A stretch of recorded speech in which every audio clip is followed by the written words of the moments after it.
everybody working together with their neighbors and being able to illustrate their likes and their concerns and those systemic issues that maybe they're not fully aware of. I think this is a learning opportunity for everybody. That's a growth opportunity, and then people will get to see, hear visually what's happening, and they'll be able to kind of consider what has happened since the 70s, because this area really started in a decline in the late 70s. It hasn't been that long when you think about it. So I think that's going to be something that's powerful, and I'm excited about it.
The community, because they are, sort of elevating it and making it look better,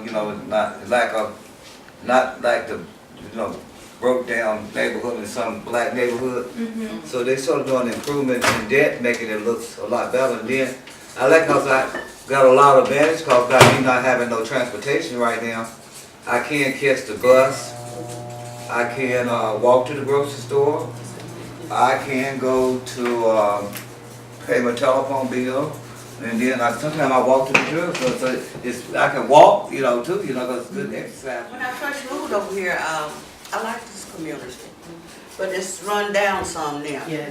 And I'm hoping that things gonna look better over here. That's what I'm looking for now.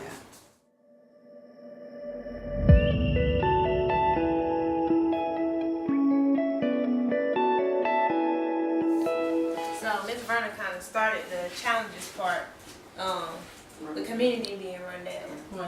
I've been thinking to myself, I said I might just volunteer one day because it just make it so painful. When it crashed, All the, one time it was the graveyard. Oh, okay. Yes. Okay. And it's right there when you come out of food lane, when you go in the parking space, you can't see nothing but trash all around about the fence on the apartment.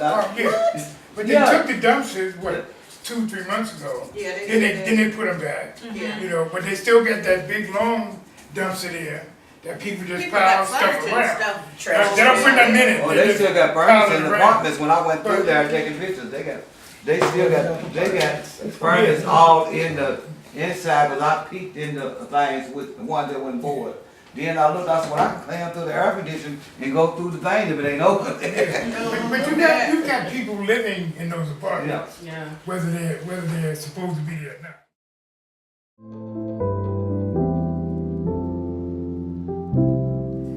And so it's the overall appearance of torn countertops, countertops that are cracked open, big old gook around the sink, where it wouldn't take little or nothing to just fix it. It makes it really undesirable to look at in your kitchen. Yeah. What also kitchen. What also needs to be done, is really y'all should document how it looks now. That's what this people took over, and 3 months from now. That's a part of this photo board. That's why the reason she's collecting this now. Yeah. This is going to help us design what we're going to focus in on. And so what I'm seeing now is already just in this short information, a common thing is, of course, generally speaking, there's things you like, but there's things you don't like. Yeah. The things you like have to do with the overall atmosphere of the community. Literally, you can walk around here, and for the most part, people are pretty friendly. Look at how you guys engage, and some of you know each other just from either seeing each other walk around, or just being in the community. You don't find that in well-off neighborhoods, which is interesting. So a sense of community is something that's a common theme that I see running.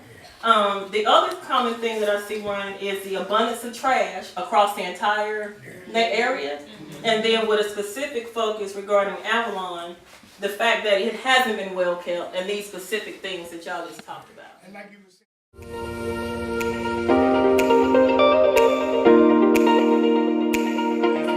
It's beyond just, creating a space of education, but how can we also support communities when the kids go home to these environments and conditions. So it's just hard to see where children have to sleep in at night, thinking. And it makes you wonder, do you really understand what's really happening? Yeah, I feel like just getting like school board people involved in this. School like board. just like the impact, like this momentum that we can I'm gonna put school board, staff and student faculty. Because this is a reality. I mean, kids are going home to this stuff every day. A lot of people with a lot of trades and stuff like that, and that do these jobs, that'll help them out with their income, because this little Social Security check is not, you probably didn't make it, all of that. But it's a win-win situation, because if you are doing something in the community, then you're not gonna allow somebody else to do something that's not correct.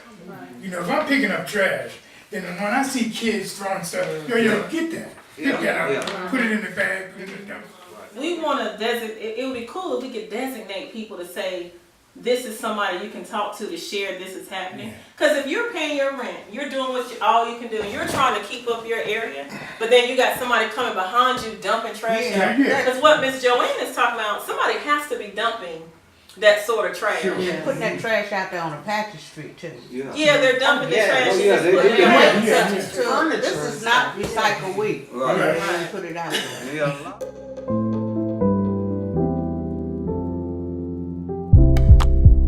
Because the portfolio of financial investors is wide, because it took several different groups to make that happen. Because nobody would want to purchase nothing like that. And it had to be a very committed group of people that was interested in really developing the change.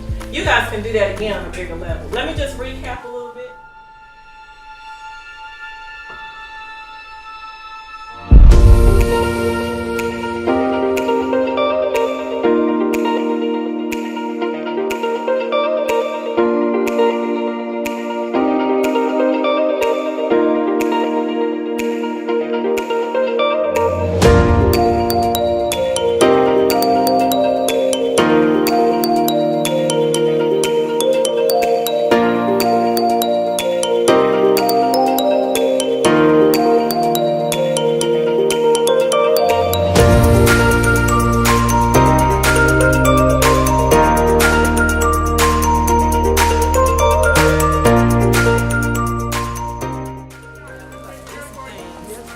This is a good meeting. What church you go?